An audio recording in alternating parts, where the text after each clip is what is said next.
கர்த்தர் நாமத்துக்கு சோஸ்திரம். உங்கள் யாவரும் அன்போடு இந்த நாளிலே இந்த காலை ஆராதனைக்கு அன்போடு வர வைக்கிறோம். இந்த நாளிலே நாம் பெந்தகோஸ்தின் பின்வரும் 2வது ஞாயிற்குள் நாம் இருக்கிறோம். இந்த நாளிலே ஆரம்பிக்கிறது முன்பாக நாம் கண்களை மூடி நாம் ஜெபம் செய்வோம். எங்க நேசிக்கிற நல்ல பிதாவே, உமக்கு நன்றி செலுத்துகிறோம். இந்த நாளிலே நீர் கொடுத்த கிருபைக்காக நன்றி. எங்களை வழி நடத்தி பாதுகாத்தருள வேண்டும் சுவாமி. இந்த ஆராதனை முழுதமாக எங்களோடு தங்கி நீ பலப்படுத்த வேண்டும் என்று இந்த நாளிலே உங்க சமூகத்து முன்பாய் வருகிறோம்.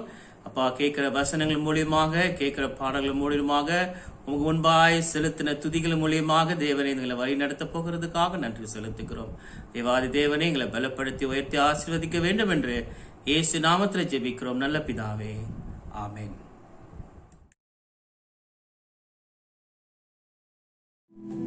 ஆராதனைக்கு ஆரம்பமாக முதல் கீர்த்தனையாக போற்றி துதிப்போம் என் தேவ தேவன் என்று பாடலை பாடுவோம். சிறை கீர்த்தனை 20வது பாடல், போற்றி துதிப்போம் என் தேவ தேவனை.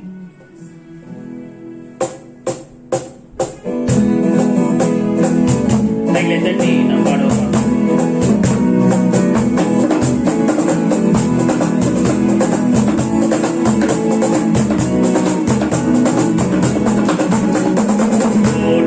துதிப்போம் என் தேவ தேவனை புதிய கிருபையுடனே, நேற்றும் இன்றும் என்றுமாய் இயேசுவை நான் என்றும் பாடி துதிப்போம். நேற்றும் இன்றும் என்றுமாய் இயேசுவை நான்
ஆரம்ப வசனம், எல்லோரும் ஒரே ஆவினால் ஒரே சரீரத்துக்குள்ளாக ஞானஸ்தானம் பண்ணப்பட்டு எல்லோரும் ஒரே ஆவினாகவே தாகம் தீக்கப்பட்டோம். 1 கொரிந்தியர் 12 அதிகாரம் 13வது வசனம். For we all are baptized in one spirit as to form one body, whether Jews or Gentile, slave or free, and we all been given one spirit to drink. 1 Corinthians chapter 12 verse 13. ஜெப புத்தகத்தில் 3ஆம் பக்கம், page 3 of the prayer book. Let us say together, கர்த்தர் உங்களோடு இருப்பாராக, அவர் உங்களோடு இருப்பாராக. சுத்திகரிக்கிற ஜெபத்தை நாம் சேர்ந்து எடுப்போமாக. The prayer of purity, let us say together.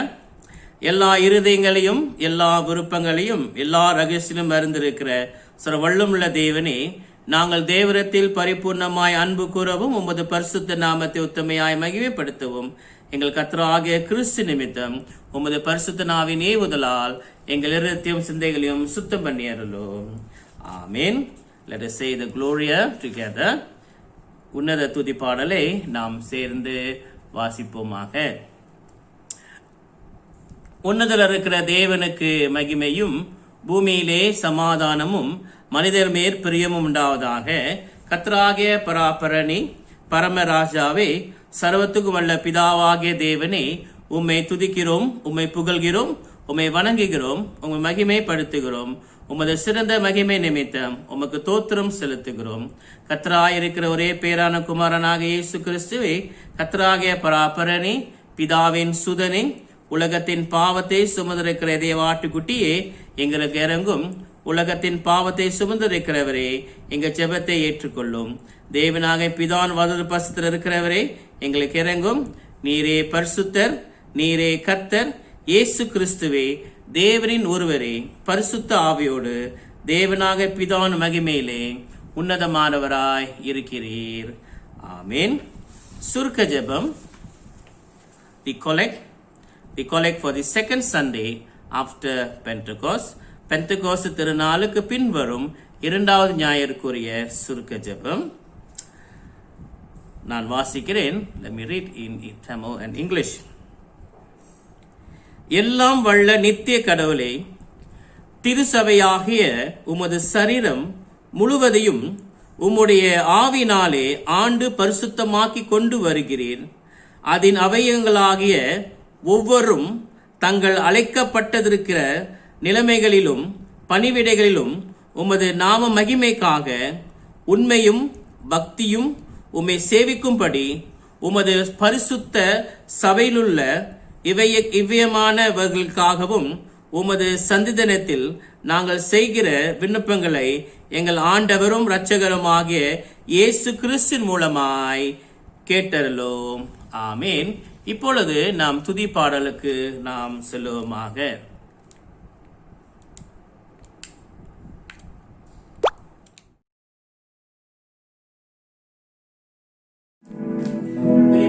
இந்த நாளிலே நாம் தேவன் முன்பாக நாம் வந்திருக்கிறோம். தேவன் முன்பாக துதி பாடல் ஏறுவதற்கு முன்பாக நாம் யாவரும் சேர்ந்து ஜெபிப்போமாக. நேசிக்கிற நல்ல பிதாவே, உமக்கு நன்றி செலுத்துகிறோம். இந்த கால வேலையிலுமே தேடி நாங்கள் வந்திருக்கிறோம் ராஜா.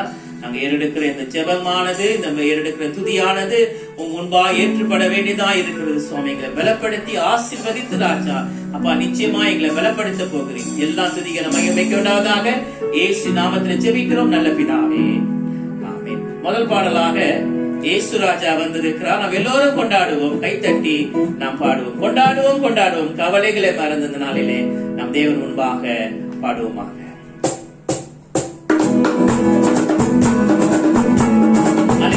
இயேசு ராஜா வந்திருக்கிறார், எல்லோரும் கொண்டாடுவோம். கவலைகளை மறந்து நாம் பாடுவோம். இயேசு ராஜா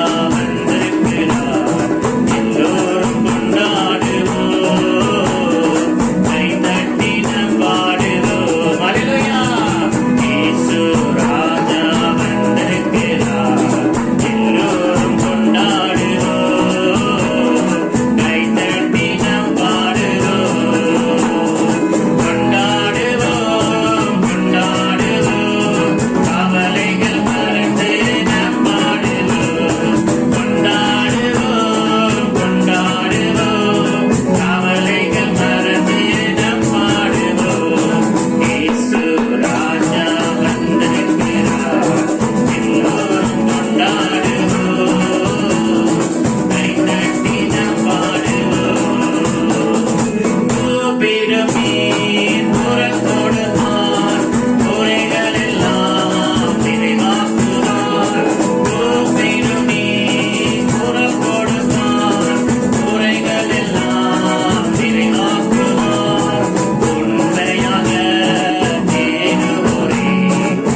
நன்றி செலுத்துகிறோம் ராஜா.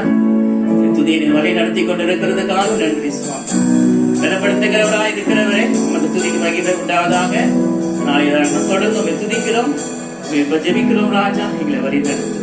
ஹல்லேலூயா, ஹல்லேலூயா. துதிக்கிறோம்.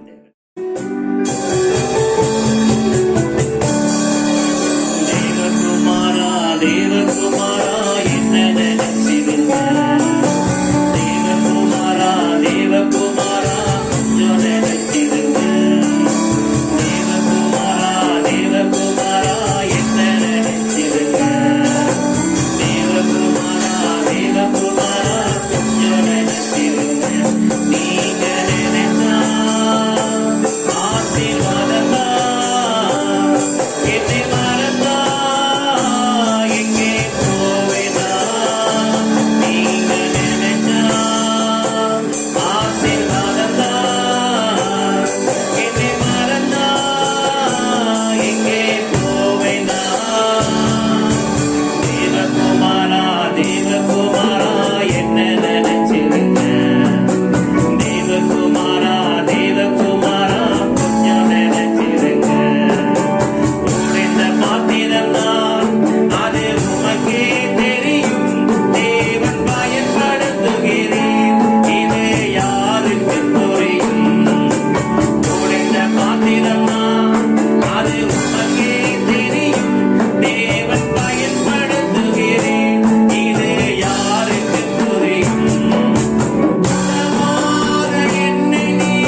தேவகுமாரா என்ன நினைச்சிரு தேவகுமாரா தேவகுமாரா கொஞ்சம் நினைச்சிரு. சோஸ்திரிக்கிறோம் தேவனே, மண்மையில் இருந்தவரை துதிக்கிறோம் ராஜா. அப்பா, அந்த நாளிலும் சமூகத்துக்கு முன்பாய் வருகிறோம் சுவாமி. நீ கொஞ்சம் நோக்கி பார்க்க வேண்டும் சுவாமி. நான் எடுக்கிற ஜெபமானது, நான் எடுக்கிற துதியானது உமக்கு உகந்ததாய் காணப்பட வேண்டும் சுவாமி. ஹல்லேலூயா, ஹல்லேலூயா, ஹல்லேலூயா. தொடர்ந்து நான் என் இயேசு ராஜா அவருக்கு சோஸ்திரம் என்று பாடுவோமாக. என் இயேசு ராஜா உமக்கு சோஸ்திரம். உயிருள்ள நாளெல்லாம் இரக்கமுள்ளவரே, மனதுருக்கமுடையவரே, உமக்கு சோஸ்திரம். என் இயேசு ராஜா உமக்கு சோஸ்திரம்.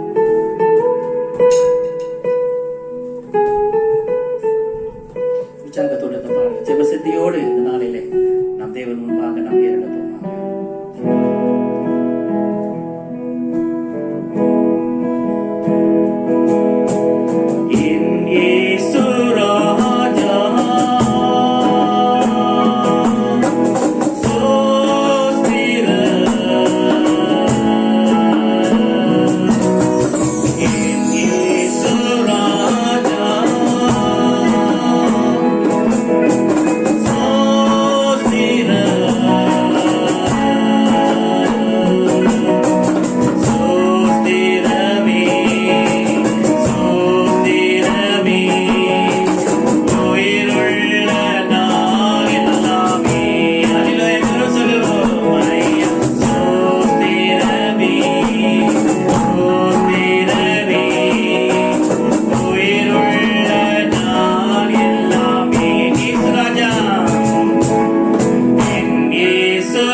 நன்றி.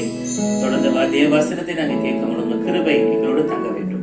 எல்லா துதிக்க நம்ம மகிமை உண்டாவதாக. இயேசு நாமத்துல ஜெபிக்கிறோம் நல்ல பிதாவே. ஆமென்.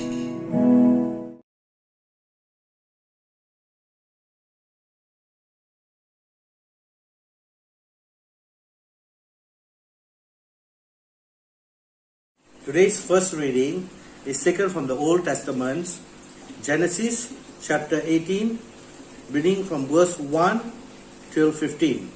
I repeat, Genesis chapter 18, verse 1 to 15. Chapter 18, verse 1. Then the Lord appeared to him by the terebinth trees of Mamre, as he was sitting in the tent door in the heat of the day. So he lifted his eyes and looked, and behold, 3 men were standing by him. And when he saw them, he ran from the tent door to meet them, and bowed himself to the ground, and said, My Lord, if I have now found favor in your sight, do not pass on by your servant. Please let a little water be brought, and wash your feet, and rest yourselves under the tree. And I will bring a morsel of bread, that you may refresh your hearts. After that, you may pass by, inasmuch as you have come to your servant. They said, Do as you have said. So Abraham hurried into the tent to Sarah and said, Quickly, make ready 3 measures of fine meal, knead it, and make cakes. And Abraham ran to the herd, took a tender and a good calf, gave it to a young man, and he hastened to prepare it. So he took butter and milk, and the calf which he had prepared, and set it before them, and he stood by them under the tree as they ate. Then they said to him, Where is Sarah, your wife? So he said, Here in the tent. And he said, I will certainly return to you according to the time of life, and behold, Sarah, your wife, shall have a son. Sarah was listening in the tent door which was behind him. Now Abraham and Sarah were old, well advanced in age, and Sarah had passed the age of childbearing. Therefore Sarah laughed within herself, saying, After I have grown old, shall I have pleasure, my Lord, being old also? And the Lord said to Abraham, Why did Sarah laugh, saying, Shall I surely bear a child, since I am old? Is anything too hard for the Lord? At the appointed time, I will return to you according to the time of life, and Sarah shall have a son. But Sarah denied it, saying, I did not laugh, for she was afraid. And he said, No, but you did laugh. This is the word of our Lord. Thanks be to God.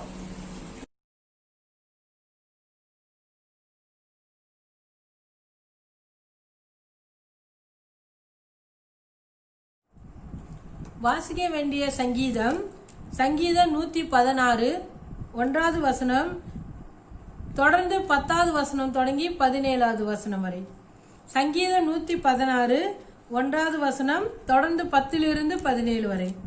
கர்த்தர் என் சத்தத்தையும் என் விண்ணப்பத்தையும் கேட்டதினால் அவரில் அன்பு கூறுகிறேன். 10வது வசனம், விசுவாசித்தேன் ஆகையால் பேசுகிறேன், நான் மிகுதியும் வருத்தப்படேன், எந்த மனுஷனும் பொய்யன் என்று என் மனக்கலக்கத்திலே சொன்னேன். கர்த்தர் எனக்கு செய்த எல்லா உபகாரங்களுக்காகவும் அவருக்கு எண்ணத்தை செலுத்துவேன். ரட்சிப்பின் பாத்திரத்தை எடுத்துக்கொண்டு கர்த்தருடைய நாமத்தை தொழுது கொள்வேன். நான் கர்த்தருக்கு செய்த பொருத்தனைகளை அவருடைய ஜனங்கள் எல்லாருக்கும் முன்பாகவும் செலுத்துவேன். கர்த்தருடைய பரிசுத்தவான்களின் மரணம் அவர் பார்வைக்கு அருமையானது. கர்த்தாவே, நான் உமது அடியேன், நான் உமது அடியாளின் புத்திரனும் உமது ஊழியக்காரனுமாய் இருக்கிறேன். என் கட்டுகளை அவிழ்த்து விட்டீர். நான் உமக்கு சோஸ்திர பலியை செலுத்தி கர்த்தருடைய நாமத்தை தொழுது கொள்வேன். பிதாவுக்கும் குமாரனுக்கும் பரிசுத்த ஆவிக்கும் மகிமை உண்டாவதாக. ஆதியிலேயும் இப்பொழுதும் எப்பொழுதுமான சதா காலங்களிலும் மகிமை உண்டாவதாக.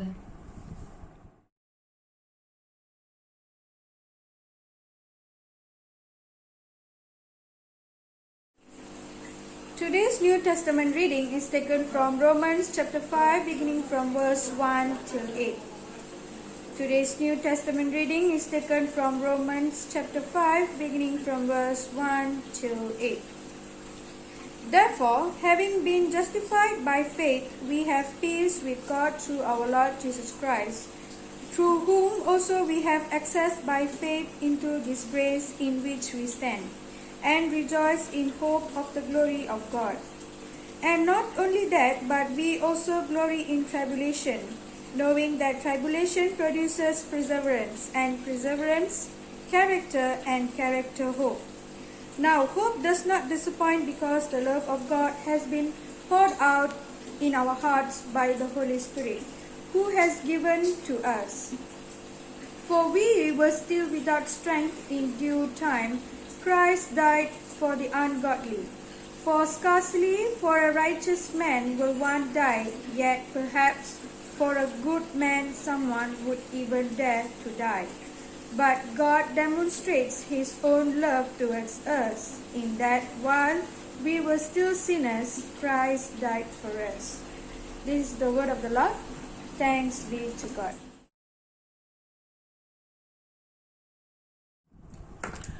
இன்றைக்கு வாசிக்கு எடுக்கப்பட்ட பரிசுத்த சுவிசேஷ பாகம் பரிசுத்த மத்திய எழுதின சுவிசேஷம் 9ஆம் அதிகாரம் 35வது வசனம். நம்ம இரட்சகராகிய கிறிஸ்துவுக்கே மகிமை உண்டாவதாக. The reading for today, the gospel is taken from Matthew chapter 9 from beginning from verse 35. மத்திய 9ஆம் அதிகாரம் 35வது வசனம்.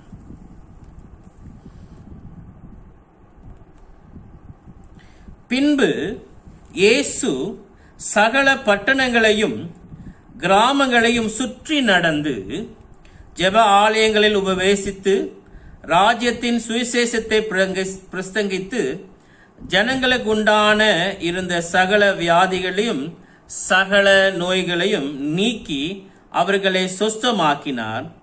அவர் திரளான ஜனங்களை கண்ட பொழுது அவர்கள் மேய்ப்பன் இல்லாத ஆடுகளைப் போல தொலைந்து போனவர்களாகவும் சிதறப்பட்டவர்களுமாய் இருந்தபடியால் அவர்கள் மேல் மனதுருகி தம்முடைய சீஷர்களை நோக்கி, அறுப்பு மிகுதி, வேலை ஆட்களோ கொஞ்சம், ஆதலால் அறுப்புக்கு எஜமான் தமது அறுப்புக்கு வேலை ஆட்களை அனுப்பும்படி அவரை வேண்டிக் கொள்ளுங்கள் என்றார். 10ஆம் அதிகாரம் 1வது வசனம். அப்பொழுது அவர் தம்முடைய 12 சீஷர்களையும் தம்மிடத்தில் வரவழைத்து அசுத்த ஆவைகளை துரத்தவும் சகல வியாதிகளையும் சகல நோய்களையும் நீக்கவும் அவர்களுக்கு அதிகாரம் கொடுத்தார். அந்த 12 அப்போஸ்தலருடைய நாமங்கள் ஆவன: முந்தினவன் பேதுரு என்னப்பட்ட சீமோன், அவன் சகோதரன் ஆந்திரேயா, சபத்தியின் குமாரன் யாக்கோபு, அவன் சகோதரன் யோவான், பிலிப்பு, பத்லமியு, தோமா, ஆயக்காரனாகிய மத்தியு, அல்பையுன் குமாரன் யாக்கோபு, திதையு என்னும் மறு நாமமுள்ள லெபயு, கானானியன் ஆகிய சீமோன், அவரை காட்டிக் கொடுக்க யூதா இஸ்காரியோத்து என்பவர்களே. இந்த 12 இயேசு அனுப்புகையில் அவர்களுக்கு கட்டளையிட்டு சொன்னது என்ன என்றால், நீங்கள் புறஜாதிகளுக்கு நடுவுகளுக்கு போகாமலும் சமாரியர் பட்டணங்களை பிரவேசியாமலும் காணாமல் போன ஆடுகள் ஆகிய இஸ்ரவேல் வீட்டாரிடத்திற்கு போங்கள். போகையில் பரலோக ராஜ்யம் சமீபித்து இருக்கிறது என்று பிரசையுங்கள். வியாதி உள்ளவர்களை சொஸ்தமாக்குங்கள், குஷ்டரோகிகளை சுத்தம் பண்ணுங்கள், மரித்தோரையே எழுப்புங்கள், பிசாசுகளை துரத்துங்கள், இலவசமாய் பெற்றவர்களில் இலவசமாய் கொடுங்கள். இது கர்த்தருடைய சுவிசேஷம். நம்ம இரட்சகராக கிறிஸ்துவுக்கே துதி உண்டாவதாக. ஆமென்.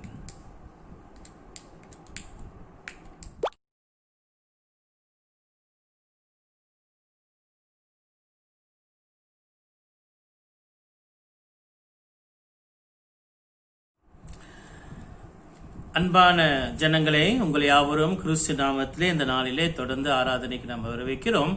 நாம் தேவ செய்திக்குள் நாம் புறப்பட்டு செல்வோமாக. நம் கண்களை மூடி நாம் ஜெபம் செய்வோம். எங்க நேசிக்கிற நல்ல பிதாவே, உமக்கு நன்றி செலுத்துகிறோம்.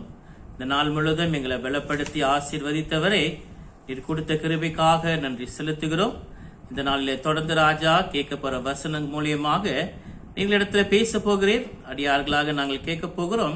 இதன் மூலியமாக எங்க வாழ்க்கை தரங்கள் மாறப்போகிறது. இயேசு நாமத்தில் ஜெபிக்கிறோம் நல்ல பிதாவே, ஆமென். ஜனங்களே, உங்களை யாவரும் அன்போடு வரவேற்கிறோம். இந்த நாளிலே நாம் வாசிக்கப்பட்ட தேவ பாடத்திலிருந்து சில காரியங்களை குறித்து நாம் தியானிக்க போகிறோம். இன்றைக்கு வாசிக்கப்பட்ட வேத பாடம் மத்திய 9ஆம் அதிகாரம் 35வது வசனம் 10 வரை, 35வது வசனத்திலிருந்து 10ஆம் அதிகாரம் 8வது வசனங்கள் வரை நம்ம வாசிக்கப்பட்டதை நாம் கேட்டோம். ஜனங்களே, இந்த வசனத்தை நாம் பார்க்கும் பொழுது 2 காரியங்கள் நாம் வாசிக்கிறதை நாம் பார்க்கிறோம். முதலாவதாக தேவன் சொல்லுகிறார், ஜனங்கள் ஆயத்தமாய் இருக்கிறார்கள், அறுவடைக்கு ஊழியக்காரர்கள் ரொம்ப கொஞ்சமாய் இருக்கிறது. இந்த நாளில் நாம் பார்க்கும் பொழுது எல்லாமே ஆயத்தமாய் இருக்கிறது, ஆனாலும் ஊழியக்காரர்கள் ரொம்ப குறைவாக இருக்கிறார்கள் என்று முதலாவதாக தேவன் சொல்லுகிறதை நாம் பார்க்கிறோம். இரண்டாவது நாம் பார்க்கும் பொழுதும் அவர் 12 சீஷர்களை அழைக்கிறதை நாம் பார்க்கிறோம். ஆகையாக இந்த நாளிலே 2 காரியங்களை நம்ம பார்க்க போகிறோம். தேவனுடைய அழைப்பும் அந்த அழைப்புக்கு என்ன காரணம் என்றும் நாம் பார்க்க போகிறோம். ஜனங்களே, விசேஷமாக கிறிஸ்தவர்களாய் இருக்கிறவர்கள் அழைக்கப்பட்டவர்களாக இருக்கிறோம். அழைப்பு என்று சொல்லப்படுகிறது பொதுவாக ஒரு அழைப்பு ஒன்று, விசேஷ அழைப்பும் ஒன்று. நாம் பார்க்கும் பொழுது இந்த பொதுவான அழைப்பு என்று சொல்லுகிறது எல்லாரும் கிறிஸ்தவர்களாக விசுவாசத்துக்குள் அழைக்கப்பட்டு கிறிஸ்துவுக்கு ரட்சிப்பிற்குள் வந்து அவர் ஊழியத்தை எடுத்து செய்கிறதுக்காக, அவர் நாமம் மகிமைப்படத்தக்கதாக, அவர் ராஜ்யம் வருவதாக, அவர் திரும்பி வரும்பொழுது வழியை செம்மைப்படுத்துறதுக்காக பொதுவான அழைப்புக்கு நாம் அழைக்கப்பட்டிருக்கிறோம். ஆகையாக எந்த கிறிஸ்தவர்களாய் இருந்தாலும் நம்மளோட நோக்கம், நம்மளோட வேலை ஒன்றாக தான் இருக்கிறது. அவர் நாமம் மகிமைப்பட வேண்டும். இரண்டாவதாக அவர் ராஜ்யம் வருகிறதுக்கு ஆயத்தப்பட வேண்டியதா இருக்கிறது. Today we are seeing the passage from Matthew chapter 9 followed by chapter 10 verse 8.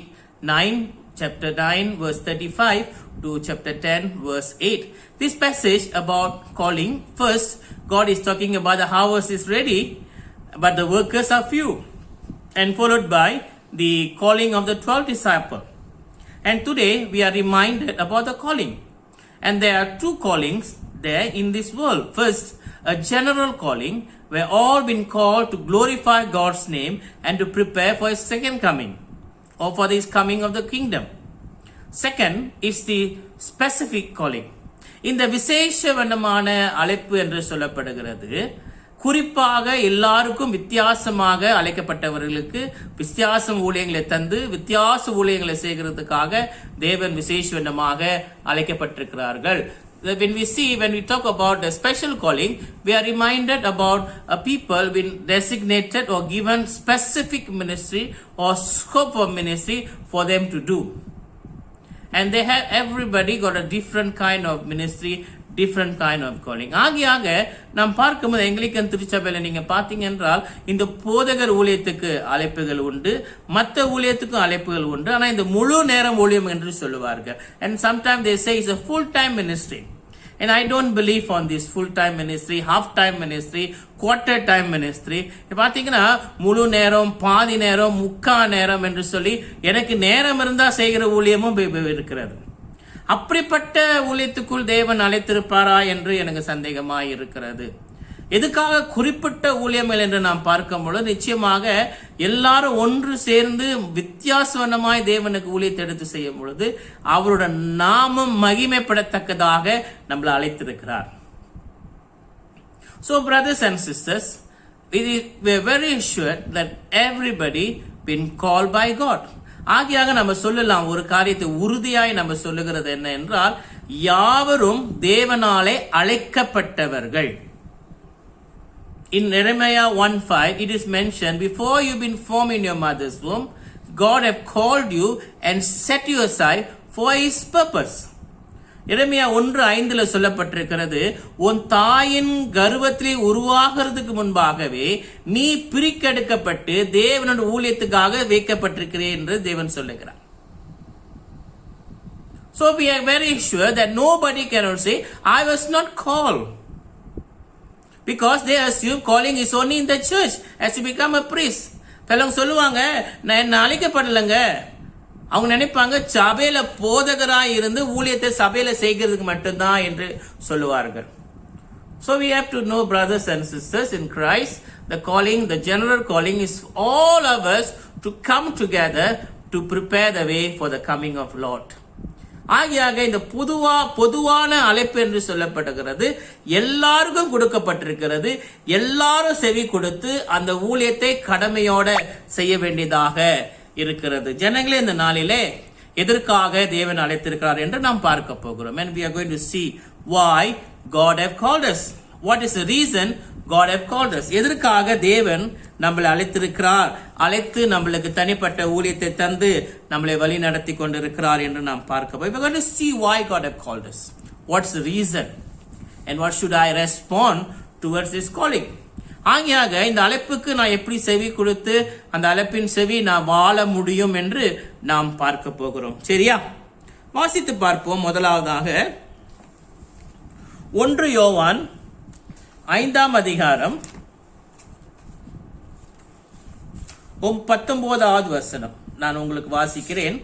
Let us turn with me to 1 John chapter 5 verse 19.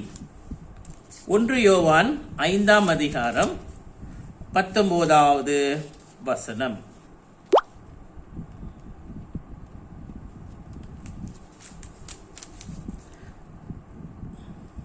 நாம் தேவனை உண்டாயிருக்கிறோம் என்றும் உலகம் முழுவதும் பொல்லாங்குக்குள்ள கிடக்கிறது என்றும் அறிந்திருக்கிறோம். Brothers and sisters, we have noticed, as mentioned in 1 John chapter 5 verse 19, because we are from God, we are noticing that the world is in darkness. நாம் தேவனுக்குள் இருக்கிறபடியாக நாம் பார்க்கும் பொழுது இந்த உலகம் இருளிலே இருக்கிறது என்று சொல்லப்படுகிறது. இந்த உலகம் இருளிலே இருக்கிறது. The world is in darkness. எபேசியர் 6ஆம் அதிகாரம் 12வது வசனமும் 13வது வசனமும், கொலோசியர் 1ஆம் அதிகாரம் 13வது வசனமும் 14ஆம் வசனத்தில் நீங்க பார்த்தீங்க என்றால் இந்த உலகம் எப்படிப்பட்ட ஒரு சூழ்நிலையில் இருக்கிறது என்று பவுல் சொல்லுகிறதையும் நாம் பார்க்கிறோம். Have you turned with me to Ephesians chapter 6 verses 12 to 13, Colossians chapter 1 verses 13 to 14, you will notice the situation of the world. உலகம் எப்படிப்பட்டதாக இருக்கிறது ஜனங்களே? இப்ப நாம் பார்க்கும் பொழுது இந்த காலகட்டத்திலே உலகத்தில் இருக்கிற பாடுகள் அணியாத திரளான பாடுகளாக இருக்கிறது. நோய், கொள்ள நோய்க்கு எடுத்தது கொள்ள நோயாய் இருக்கிறது. Those time we got sickness, illness, now is a pandemic. No more pandemic, endemic ready. கொள்ள நோயாக இருக்கிறது. வித்தியாசவண்ணமாக நோய்கள், காரணமா இல்லாத ஒரு விடுவில்லாத மனிதனுடைய சரீரத்துக்குள் வருகிற பாடுகள், and the problem with the man's structure or the body. ஜனங்களே, ரொம்ப தேவைகள் உண்டாயிருக்கிறது. ஆகியாக இந்த மாதிரி ஒரு சூழ்நிலையில நாம் வாழும் பொழுது தேவன் நம்மளை அழைத்து என்ன செய்கிறார் என்றால், இவர்களுக்கு ஒரு வெளிச்சத்தை தரத்தக்கதாக நம்மளை அழைக்கிறதை நாம் பார்க்கிறோம். And we see God is giving us this privilege for us to come and serve these people, to bring them out from this darkness. இந்த பாடுகளுக்குள்ள இருக்கிற ஜனங்களை விடுதலை தரத்தக்கதாக நம்மளை அழைக்கிறதை நாம் பார்க்கிறோம். பார்த்தீங்கள் என்றால் இந்த காலகட்டத்தில் உலகம் இருளில் இருக்கிற என்று சொல்லும் பொழுது எவ்வளோ கட்டுக்குள்ள இந்த உலகம் இருக்கிறதுங்க. எவ்வளவு பெரிய பெரிய கட்டுகளுக்குள்ள இந்த உலகம் மாட்டிக்கொண்டு இருக்கிறது. இந்த சாத்தான் பிடிக்கிற பிடியில மனிதர்கள் அழிந்து ஒளிந்து போகிறார்கள். பல பல பிரச்சனைகள், எந்த பகுதியில் நீங்க திரும்பினாலும் அங்க பிரச்சனைகள் உண்டு. மனிதர்களுக்காக பிரச்சனைகள், கிறிஸ்துவ அறியாத ஜனங்களுக்கு மட்டும் பிரச்சனை இல்லை, கிறிஸ்துவ அறிந்து விசுவாசத்துல வாழ்ற பிள்ளைகளுக்கும் பிரச்சனை, போதகமார்களுக்கு பிரச்சனை, திருச்சபைகளில பிரச்சனை, கிறிஸ்துவ சமுதாயத்துல பிரச்சனை. இந்த மாதிரி பிரச்சனைகள் மத்தியில வாழும் பொழுது ஜனங்களே, யார் இவர்களுக்கு வெளிச்சத்தை தருவார்கள்? And who is going to bring this light for these people who are living in darkness?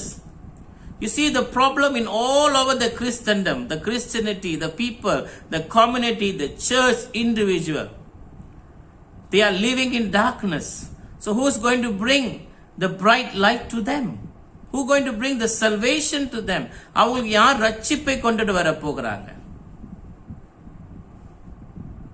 நாம் பார்க்கும் பொழுது இந்த உலகத்துல தேவன் வெளிச்சமாகவும் உப்பாக நம்மை அழைத்திருக்கிறார். And God has called us to become salt and the light of the world. Why? எதற்காக தேவன் இந்த உலகத்துல சாத்தான் பிடியில இருக்கிற இடத்துல உங்களை உப்பாகவும் வெளிச்சமாகவும் இருக்கிறதுக்காக தேவன் உங்களை அழைக்கிறார். Brothers and sisters in Christ, the Satan is a tempter. Satan will bring you out from the glory of God. He'll bring you far from the grace of God. He'll bring you far from the faith that you should have inherited. இந்த சாத்தானோட வேலை என்ன என்றால், உங்களை தூரமா விசுவாசத்திலிருந்து கொண்டுட்டு போகிறதுக்காகவும், இந்த சாத்தானோட வேலை என்ன செய்வானா, உங்களை தேவனிலிருந்து தூரமாய் பிரித்து, விசுவாசத்திலும் சரி கிருபையிலும் இருந்து சரி எல்லாத்திலிருந்து உங்களை தேவனிலிருந்து உங்களை பிரித்து எடுத்துட்டு போகிறதுக்கு அவன் சூழ்நிலைப்படுவான். அப்ப இந்த மாதிரி சூழ்நிலையில் இருக்கும் பொழுது தேவன் உங்களை அழைத்து உங்களை அந்த பிள்ளைகளுக்கு வெளிச்சத்தை தர சொல்லுகிறார். இருளில வாழ்ந்து கொண்டு இருக்கிறார்கள். வெளிச்சம் என்றால் சத்தியத்தை அறிகிறதுக்காக, அந்த சத்தியத்தை அறியத்தக்கதாக உங்களை வெளிச்சமாய் தேவன் கொடுக்குமாறு சொல்லுகிறார். அப்புறம் அதே நேரத்தில் நாம் பார்க்கும் பொழுது உப்பா இருக்க சொல்லுகிறார் என்றால், அவர்களுக்கு சாரமற்ற வாழ்க்கையில நீங்க ருசியை கொடுக்கிறவர்கள். அப்படி என்றால் அந்த அழிந்து போய் தெரியாத பட்சத்தில் வாழ்கிறவர்களுக்கு நீங்க ஒரு அர்த்தத்தை தரத்தக்கதாக உப்பாக அவர் மாற சொல்லுகிறார். The people's life is darkness. The light will shine and you are the light. And they need to feel and taste the faith, and that is become a salt to them, to bring something, a life in the whatever they are tasting, which is the faith. ஜனங்களே, இந்த நாளிலே உலகம் இருளில் இருக்கிறது. அந்த உலகத்தில் இருளில் இருக்கிற இந்த உலகத்துக்கு நீங்கள் வெளிச்சமாக தேவன் அழைக்கிறார். பல நேரத்தில் நீங்களும் வெளிச்சம் இல்லாம இருளில் வாழ்ந்தவர்களாக மாறிட்டீங்க. பரவாயில்ல, நீங்க வெளிச்சமாக மாற வேண்டியதா இருக்கிறது. You have to become light of this world. You must be a salt of the world. You need to be. நிச்சயமாக நீங்க மாற வேண்டும். ஏனென்றால் இந்த உலகம் இருளில இருக்கிறதுங்க. If the Christian cannot save the community or the people, who is going to come and save? நீங்க ரட்சிப்புக்குள்ள அந்த பிள்ளைகளோ ரட்சிப்புக்குள்ளேயே சரி விடுதலைக்குள்ள நீங்க கொண்டுட்டு வரணும். யாரு இவங்களை கொண்டுட்டு வருவாங்க? Is God going to send another person, or God going to come back again because you all cannot do the work which is entrusted to you? நீங்க செய்ய முடியாத அந்த வேலைக்காக அவர் இன்னொருத்தர் அனுப்ப முடியுமா? உங்க வேலைகளை, உங்க கடமைகளை செய்ய வேண்டுங்க. இந்த உலகத்துல அவங்க வேலைகளை, ஊழியத்தை சரியாக செய்ய வேண்டும். So the world is in darkness, and today God is expecting you to become light and salt of the world. அதனால தேவன் என்ன செய்கிறார் என்றால், இந்த உலகத்தில் நீங்க வெளிச்சமாகவும் உப்பாகவும் மாற வேண்டும் என்று அவர் சொல்லுகிறதை முதலாவதாக நாம் பார்க்கிறோம். இரண்டாவதாக, the second why God have called us. Turn with me to Matthew chapter 28. எடுத்துக்கொள்ளுங்கள், மத்தேயு 28வது அதிகாரம்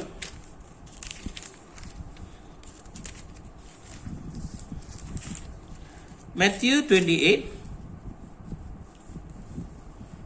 verse 19 and verse 20. மத்திய 28 வசனம் 19 20 நான் உங்கள்கிட்ட வாசிக்கிறேன். ஆகையால் நீங்கள் புறப்பட்டு போய் சகல ஜாதிகளையும் சீஷராக்கி பிதா குமாரன் பரிசுத்த ஆவி நாமத்தினாலே அவளுக்கு ஞானஸ்தானம் கொடுத்து நான் உங்களுக்கு கட்டளையிட்ட யாவையும் அவர்கள் கை கொள்ளும்படி அவர்களுக்கு உபதேசம் பண்ணுங்கள். இதோ உலகத்தின் முடிவு பரியந்தம் சகல நாட்களிலும் நான் உங்களோடு கூட இருக்கிறேன் என்றார். ஆமென். This particular passage is talking about going into the world and baptize all the name of the Father, Son and the Holy Spirit. Why we have to do this ministry? எதற்காக நான் போய் ஜனங்களை சந்திச்சு அவரை ரட்சிப்புக்குள்ள கொண்டுட்டு வரணும்? Why should I bring salvation for these people? நான் முதல்ல சொன்னபடியாக இருளலாக இருக்கிறது. இந்த இருளில வாழுகிறவர்களுக்கு தேவைகள் இருக்கிறது. People are living in darkness. They have a needs.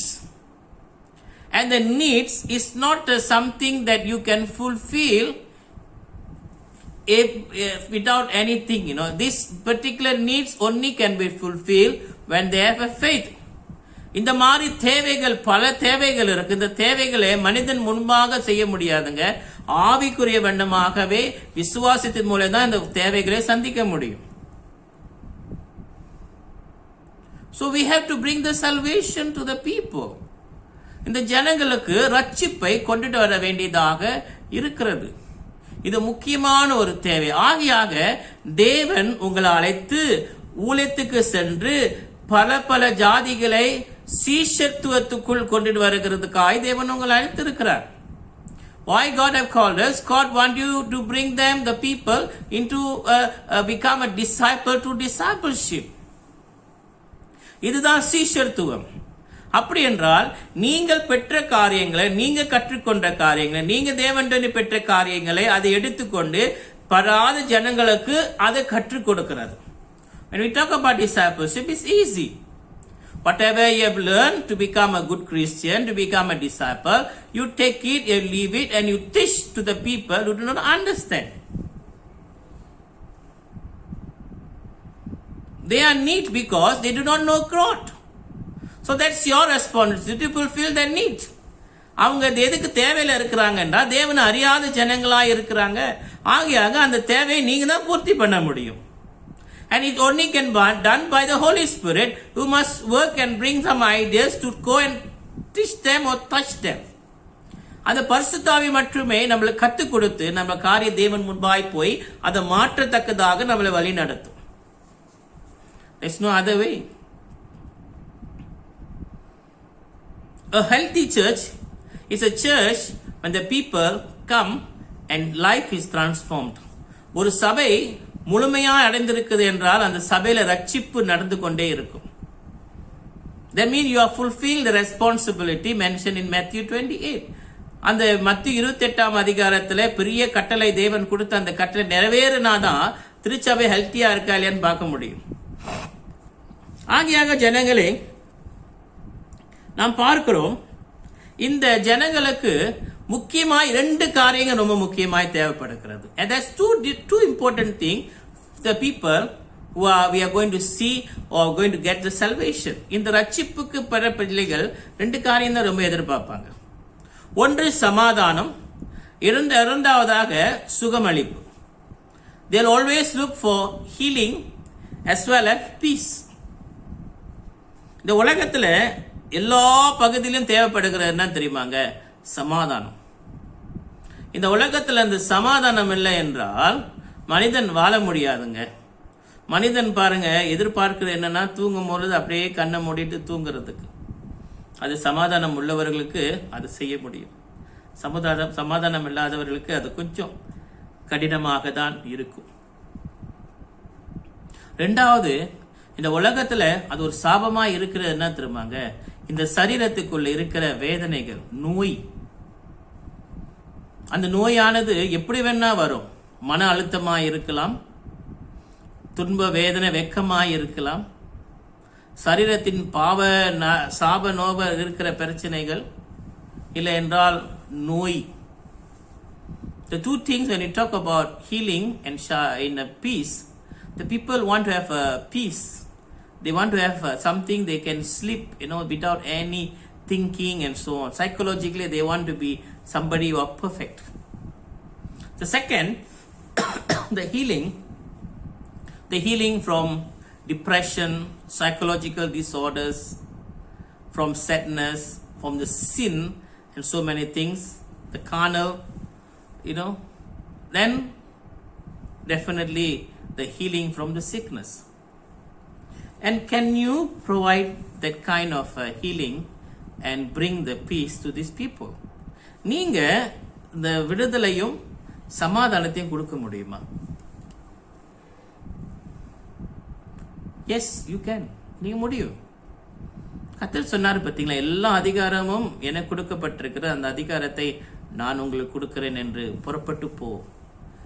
Jesus said, all the power, all the authority was given to me. Today I'm giving the authority for you to go. போ, அதை செய்து முடித்து திரும்பி வா. Go and do it. Bring peace to the families. Bring healing to the people. ஜனங்களுக்கு சமாதானத்தை கொண்டுட்டு வா.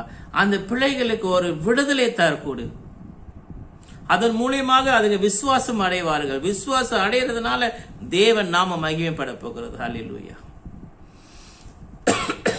Because of the healing, God's name will be glorified. Hallelujah. But are we doing? ஆனா இந்த பிரச்சனை என்னன்னா, நம்ம இதை செய்யறோமா? இந்த ஊழியத்துல தான் ரொம்ப பேர் தாங்கி தடங்கி சோம்பேறிகளாக இருக்கிறவங்க நிறைய பேர் இருக்கிறாங்க.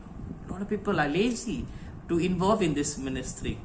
They limit the ministry to the pastors or the priests. என்ன செய்வாங்கன்னா, பல நேரங்களில் இந்த ஊழியத்தை போதகர்மார்களுக்கு கொடுத்துருவாங்க.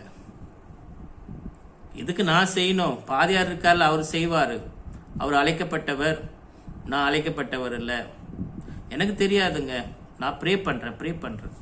And most of the time people say, they're reluctant. They say this is a calling for the pastor, not for me. Brothers and sisters in Christ, as I said, this is the general calling. Everybody got a responsibility in it. இது பொதுவான அழைப்பு, எல்லாரும் செவி கொடுக்க வேண்டியதாக இருக்கிறது. The people in need, you've been called, and you have to go and bring and share the grace, make them a disciple. எல்லாம் கொடுக்கப்பட்டிருக்கிறது, அதை எடுத்து அந்த ஜனங்களுக்கு சென்று அவங்க ரட்சிப்புக்குள்ள கொண்டு வாங்க. அன்றைக்கு தேவனோட நாமம் மகிமைப்படுங்க. மூன்றாவதாக, the third portion, why God have called us. Turn with me to 2 Corinthians chapter 5 verses 18 to 19. கொரிந்தியர் 2 கொரிந்தியர் எடுத்துக்கொள்ளுங்க. 2 கொரிந்தியர் 5ஆம் அதிகாரம் வசனம் 18 19வது வசனத்தை நாம் வாசிப்போம். 2 கொரிந்தியர் 5ஆம் அதிகாரம் வசனம் 18 19. 2 Corinthians chapter 5 verses 18 and 19. Let me read to you. உங்களுக்காக நான் வாசிக்கிறேன். இவையெல்லாம் தேவனாலே உண்டாக்கி இருக்கிறது. அவர் இயேசு கிறிஸ்துவை கொண்டு நம்மை நம்மோடு ஒப்புரவாக்குதற்குள் ஊழியத்தை எங்களுக்கு ஒப்பு கொடுத்தார். அது என்ன எனில், தேவன் உலகத்தாருடைய பாவங்களை எண்ணாமல் கிறிஸ்துவுக்குள் அவர்களை நமக்கு ஒப்புரவாக்குதலின் உபதேசத்தை எங்களிடத்தில் ஒப்புவிட்டார். Brothers and sisters in Christ, God have called us to come into the ministry of reconciliation. அவர் நம்மளை என்ன ஊழியத்துக்குள் அழைத்திருக்கிறார் என்றால், இந்த ஒப்புரவாதல் ஊழியத்துக்குள் நம்ம அழைத்திருக்கிறார். ஒப்புரவாதல் that I mean reconciliation. ஒப்புரவாதல் என்று சொல்லும் பொழுது ஒரு சமாதானத்துக்குள் வருகிறதுக்கு. சரி, இதை நீங்க பார்க்கும் பொழுது இந்த ஊழியம் ரொம்ப ஒரு முக்கியமான ஒரு ஊழியமாக இருக்கிறது. And this particular ministry is very important. The ministry of reconciliation is something very important that every Christians are to do. there's two portions in this calling. First, you reconcile yourself with God and you become the agent of reconciliation for others. இந்த ஒப்புரவாதலின் ஊழியது என்று சொல்லும் பொழுது நீங்கள் ரெண்டு காரியத்தை நீங்க பார்க்குறீங்க. ஒன்று, நீங்கள் தேவனிடத்தில் ஒப்புரவாகிறீங்களே. இரண்டாவதாக, நீங்கள் மற்றவர்கள் ஒப்புரவாகிறதுக்காக நீங்கள் ஒரு கருவியாக தேவன் பயன்படுத்தி தேவனுக்கும் அவர்களுக்கும் ஒரு ஒப்புரவாதல் வருகிறது. ஒப்புரவாதல் என்றால் சமாதானப்படுத்துதல், திரும்பி ஒற்றுகிறது. When we talk about reconciliation, you reconcile. இந்த உலகத்திலே மனிதர்கள் பாவம் அடைந்ததாக இருக்கிறதுனால தேவன் மனிதனாய் வந்து அந்த பிதாவின் இடத்துல மனிதனை ஒப்புரவாதப்படுத்தினார். Because God, if it would come down as man to reconcile man with God, Jesus was the agent. அவர் தேவன் பாருங்க, இயேசு கிறிஸ்து அவர் பிதா குமாரனாய் வந்து மனிதனை பிதாவின் இடத்துல ஆக்குனாங்க. ஆகியாக இன்றைக்கு நீங்களும் நானும் இந்த காலகட்டத்தில் மற்றவர்களும் தேவனிடத்திலே சமாதானப்பட்டு தேவனுக்கு முழுமையாய் வாழுகிறதுக்கு நீங்களும் வழி நடத்த வேண்டியதாக இருக்கிறது. So you also must be the agent for reconciliation. அதுக்கு நம்ம என்ன செய்ய வேண்டியது என்றால், முதலாவதாக இந்த ஜனங்கள் பாவங்களை முதலாவதாக அறியத்தக்கதாக காணப்பட வேண்டும். They need to reconcile. To first thing they must do is to know that what they are doing is sin. இந்த பாவத்திலிருந்து முதலாவதாக விடுதலைப்பட்டு தேவனிடத்திலே சமாதானத்தை பெற வேண்டியதாக இருக்கிறது. They need to be released from the sin. இந்த பாவத்திலிருந்து விடுதலைப்பட வேண்டும். அதுக்கு நீங்க அவங்க மன திரும்புதலுக்கு நீங்க ஆயத்தப்படுத்த வேண்டும். Then you must bring so that people can, they can repent of their sin. You must become a person who bring repentance in their life. அவங்க மன திரும்புதலுக்காக நீங்கள் ஒரு கருவியாய் இருந்து அவங்க தேவன் முன்பாய் கொண்டுட்டு வர வேண்டும். But the sad part today, because the Christians are not trying to reconcile people, but rather they are trying to please and try to live according to what and the needs of the people. இந்த காலகட்டத்தில் யாருமே தேவன் கூட ஒப்புரவாகிறதுக்காக யாருமே ஆயத்தமாய் இல்லைங்க. பல பேர்கள் இந்த சமுதாயத்தில் எப்படி நான் அட்ஜஸ்ட் பண்ணி வாழலாம் என்று பல பேர் நோக்கமாய் இருந்து கொண்டு நீங்க வாழ்ந்து கொண்டு இருக்கிறீங்க. You are not helping them to repent. They need to help you to repent. பல நேரத்தில் அவங்க மனம் திரும்ப வேண்டாம், நீங்க தான் மனம் திரும்ப வேண்டியதா இருக்கிறது. We are compromising the world with our faith. இந்த உலகத்தை நம்ம ஒரு இந்த உலகத்தை நம்ம பரவாயில்ல என்று சொல்லிக்கொண்டு நம்ம வாழ்ந்து கொண்டு இருக்கிறோம். We accommodating all the belief of the world and we are accommodating so that you can be part of this world. நீங்க இந்த உலகத்துல ஒரு ஆளா இருக்கிறதுக்காக நீங்க பல காரியங்களை செய்து நீங்க வாழ்ந்து கொண்டு இருக்கிறீங்க. And because of that, people don't see the needs of reconciliation. ஆகியாக ஜனங்கள் தேவனிடத்துல நான் ஏன் பாவத்தை அறிக்கையிட்டு நான் ஒப்புரதல் வாங்குறது என்று எதுக்காக நான் இருக்கணும் செய்யணும் என்று கேள்வி கேட்கிறாங்க. But unfortunately, brothers and sisters, you are called to bring back the people. You must complete that mission. You must bring them back to Christ. It can be anybody. It can be your family, friends and so on.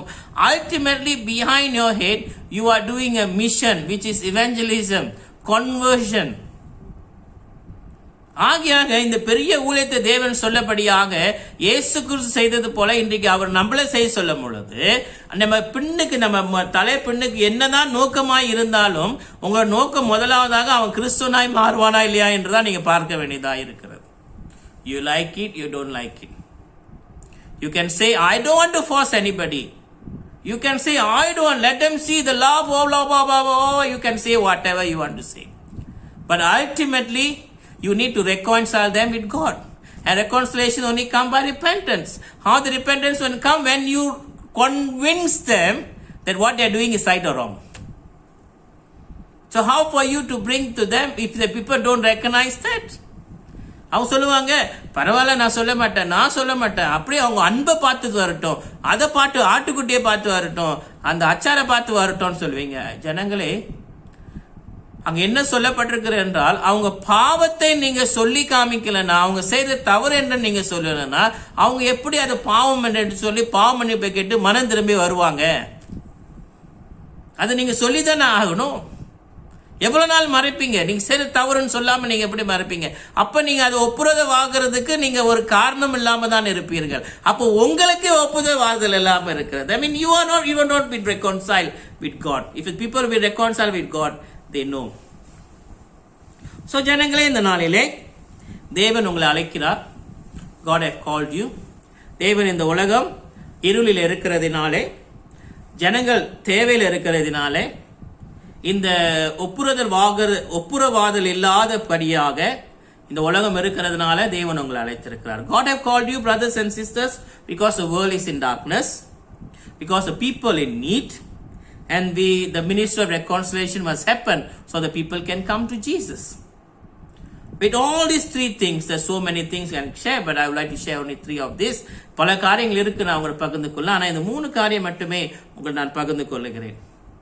ஆகியாக இந்த ஊழியத்தை எடுத்து நீங்க செய்ய ஆயத்தமாக இருக்கிறீங்களா? Are you ready to do this ministry? Brothers and sisters in Christ, God have called you for this ministry. தேவன் உங்களை இந்த ஊழியத்துக்கு அழைக்கிறார். கர்த்தர் தாமே உங்களை ஆசீர்வதிப்பாராக. May God bless you as you continue to serve in this calling. May God bless you with all the gifts that you needed to serve. கர்த்தர் தாமே உங்களை ஆசீர்வதித்து உங்க ஊழியத்தில் என்ன தேவைகள் இருக்கோ அந்த ஆவிக்குரிய கனிகளை தேவன் நிச்சயமாய் உங்களுக்கு கொடுப்பார். கர்த்தர் உங்களை ஆசீர்வதிப்பாராக. May God bless you. நம் கண்களை மூடி நாம் ஜெபம் செய்வோம். Let us pray. Heavenly Father, we thank you, Lord Father, for all the goodness you added in our life.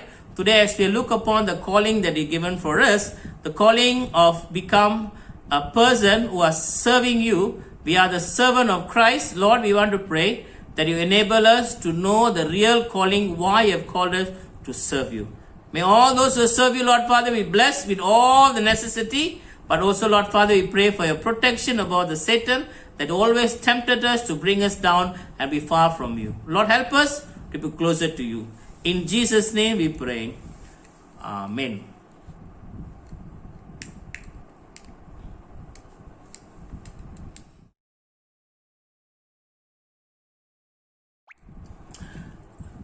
ஜனங்களே, இந்த நாளிலே நாம் ஜெபம் செய்வோமாக.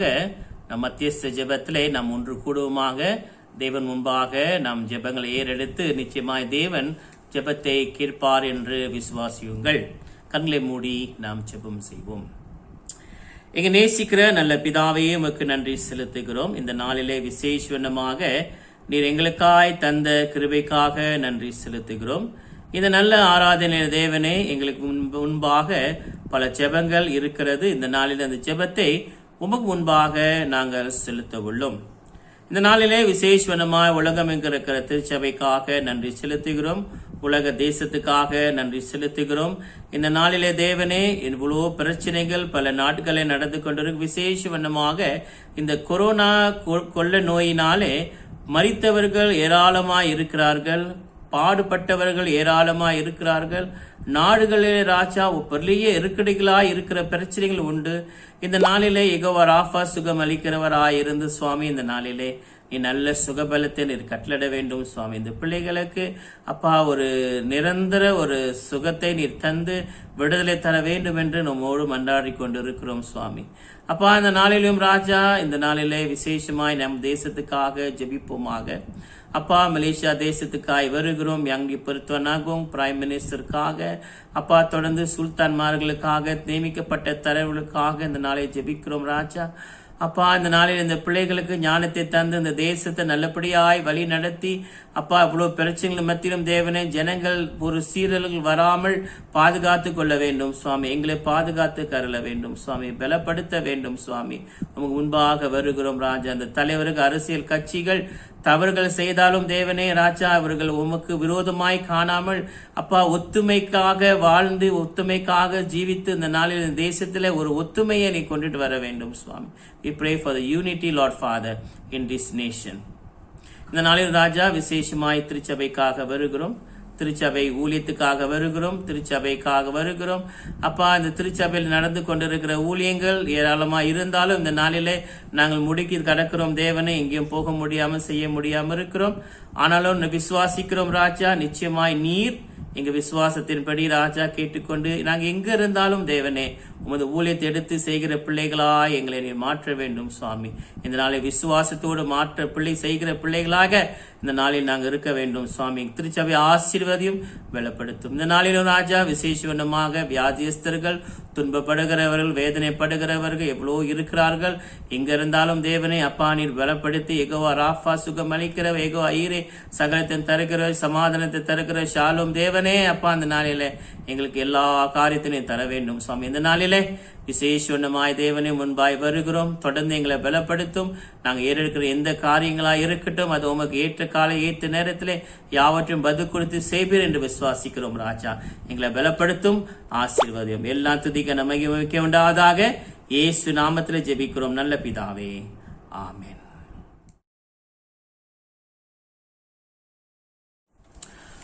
நாம் பாவறிக்கைக்கு நாம் செல்லுவோமாக. தமிழத்தில் உண்மையாய் மனம் திரும்புகிற யாவருக்கும் நம்ம இரட்சகர் கிறிஸ்து கூறும் ஆறுதலான வார்த்தைகளை கேளுங்கள். வருத்தப்பட்டு பாரத்தை சுமக்கிறவர்களே, நீங்கள் எல்லோரும் இடத்திலே வாருங்கள், உனக்கு நான் இளைப்பாறுதலை தருவேன் என்றார். தேவன் தம்முடைய ஒரே பேரான குமாரனை விசுவாசிக்கிற எவனோ அவன் கெட்டு போகாமல் நித்திய ஜீவனம் அடிப்படைக்கு அவரை தந்தரலி எவ்வளவாய் உலகத்தில் அன்பு கூர்ந்தார். இந்த நாளிலே நாம் பொதுவான பாவமன்னிப்பு ஜெபத்தை நாம் சேர்ந்து ஏறெடுப்போமாக. Let us say the prayer of general confession together. சர்வ வல்லமுள்ள கடவுளே, எங்கள் பரமபிதாவே, உமக்கு விரோதமாகவும் எங்கள் எல்லாருக்கு விரோதமாகவும் நினைவினாலும் வார்த்தையினாலும் செயலினாலும் தீமையானதிலே செய்ததினாலும் நலமானதிலே செய்யாதனாலும் அறியாமினாலும் பலவீனத்தினாலும் எங்களுடைய திணிவிலும் பாவம் செய்தோம். எங்களுடைய எல்லா பாவத்துக்காயுமே மனஸ்தாபப்பட்டு மனம் திரும்புகிறோம். எங்களுக்காய் மரித்த உம்முடைய குமாரன் இயேசு கிறிஸ்து மூலம் எங்களுடைய கடந்த கால பாவத்தை மன்னித்து உம்முடைய நாம மகிமைக்காக நாங்கள் புது வாழ்க்கையை சேவிக்க அனுகிரலை தருளோம். ஆமேன். தம்மிடத்தில் உண்மையாய் மனம் திரும்புகிற யாவரும் மன்னிக்கிற சிற வல்லமுள்ள கடவுள் நம்ம ஆண்டவராக இயேசு கிறிஸ்து மூலம் உங்களுக்கு இறங்கி உங்க பாவங்கள் எல்லாவற்றையும் மன்னித்து அவைகளிலிருந்து உங்களை விடுதலையாக்கி சக நன்மைகளை உறுதிப்படுத்தி நிலைநிறுத்தி உங்க நித்திய ஜீவன் கரையில் சேர்ப்பாராக. ஆமேன்.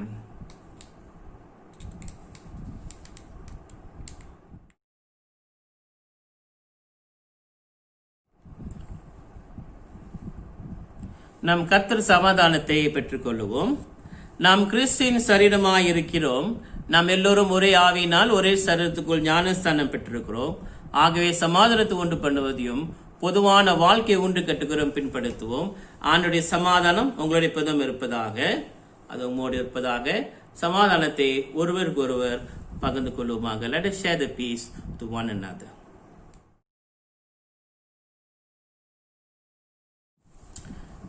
இந்த நாளிலே கர்த்தர் தாமே ஆசீர்வதிப்ப உண்மையாக இந்த நாளிலே நம்ம சமாதானத்தை பெற்றுக்கொள்ள இருக்கிறோம். பாவறிக்கையை செய்திருக்கிறோம். இந்த நாளை கர்த்தர் ஜெபத்தை சொன்று நாம் தொடர்ந்து நாம் செல்வமாக கர்த்தர் தாமே உங்களை ஆசீர்வதிப்பாராக. நம்ம இரட்சகர் கற்பித்தபடி நாம் கூறுவது, பரமண்டங்களில் இருக்கிற எங்கள் பிதாவே, உம்முடைய நாமம் பரிசுத்தப்படுவதாக, உம்முடைய ராஜ்யம் வருவதாக, உம்முடைய சித்தம் பரமண்டத்திலே செய்யப்படுவது போல பூமியிலும் செய்யப்படுவதாக. அன்னுள்ள அப்பத்தை எங்களுக்கு என்று தாரும்.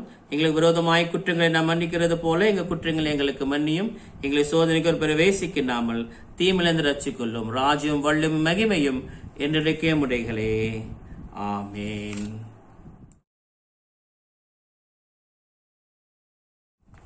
கர்த்தருடைய ஆசீர்வாதத்தை பெற்றுக் கொள்வோம். எல்லா புத்திக்கு மேலான தேவ சமாதானம் உங்களோடு இருந்து நீங்க தேவனையும் அவருடைய குமாரனாகிய நம்முடைய நாதர் இயேசு கிறிஸ்து பற்றிய அறிவிலும் அன்பிலும் இருக்கும்படி உங்களிடத்தையும் சிந்தைகளையும் காக்க கடவுது பிதா, குமாரன், பரிசுத்தாவியமாகிய சர்வவல்லமுள்ள பொருந்திய ஆசீர்வாதம் உங்களுக்குள்ள இருந்து எப்பொழுது இருக்க கடவுது. ஆமேன். கர்த்தர் உங்களோடு இருப்பாராக. அவர் உங்களோடு இருப்பாராக. சமாதானத்தை போய் கர்த்தர் ஊழியத்தை செய்யுங்கள் கிறிஸ்து நாமத்தினாலே. ஆமேன். என் ஆத்மாவே கர்த்தரே சோஸ்திரி, என் உள்ளுமே பரிசுத்த நாமத்தை சோஸ்திரி. என் ஆத்மாவே கர்த்தரே சோஸ்திரி. கர்த்தர் செய்த சகலவங்களையும் மறவாதே. ஆமென்.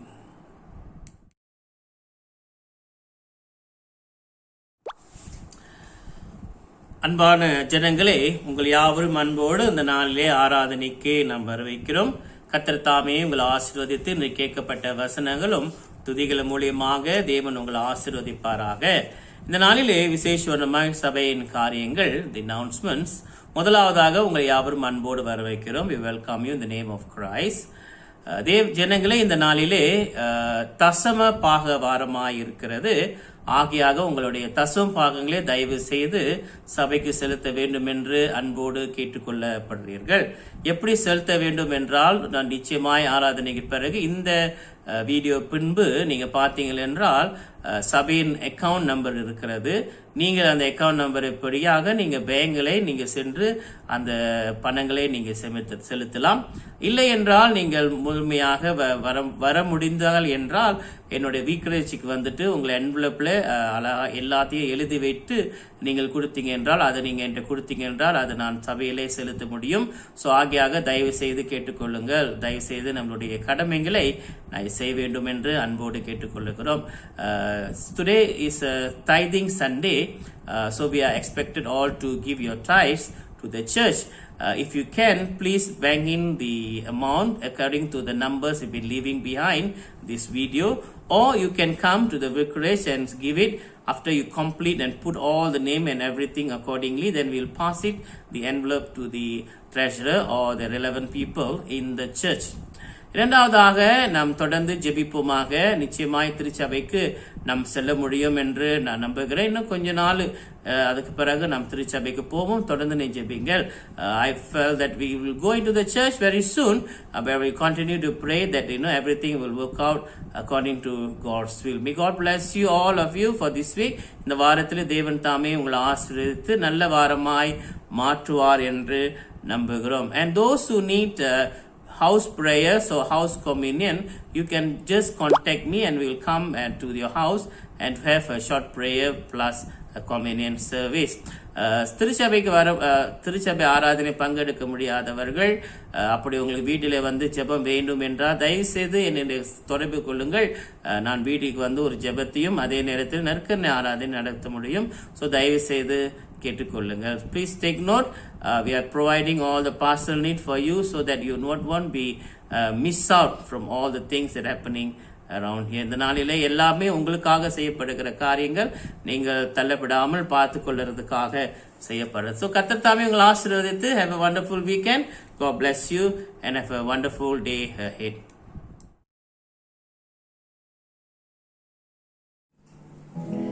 சோஸ்திர பாடலாக என்னாலுமே துதிப்பாய் இந்த கீர்த்தனை பாடுவோம். கீர்த்தனை 198 சிறிய கீர்த்தனையில என்னாலுமே துதிப்பாய்.